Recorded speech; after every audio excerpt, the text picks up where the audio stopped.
দেশনেত্রী বেগম খালেদা এখানে মনোনয়নপত্র জমা দিয়েছিলেন। যেহেতু উনি মৃত্যুবরণ করেছেন, যার কারণে আমি সেখানে একজন বিএনপির একজন বিকল্প প্রার্থী হিসেবে আমি মনোনয়নপত্র জমা দিয়েছিলাম। আলহামদুলিল্লাহ আজকে আমার মনোনয়নপত্র বৈধ হয়েছে। এখন আমরা আস্তে আস্তে নির্বাচনী প্রক্রিয়ায় সামনে এগিয়ে যাব।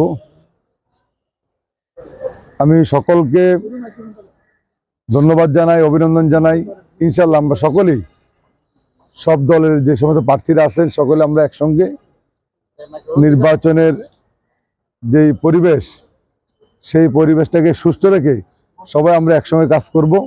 আমি হচ্ছি বেগম খালেদা জিয়ার একজন কর্মী, ওনার একজন প্রতিনিধি হিসাবে দীর্ঘ প্রায় 8 বছর আমি এই এলাকায় কাজ করছি, সকলের সাথে মিশে দিয়ে কাজ করেছি।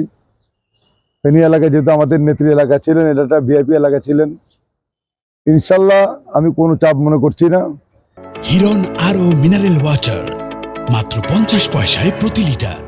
অতীতে যেভাবে এই এলাকার মানুষ আমাদের নেত্রীকে ধানের শীষে ভোট দিয়ে নির্বাচিত করেছিলেন, ইনশাল্লাহ আগামী দিনেও আমি নেত্রীর এবং আমার যে প্রতীক, ধানের শীষের প্রতীক, সেটা নেত্রীর প্রতীক।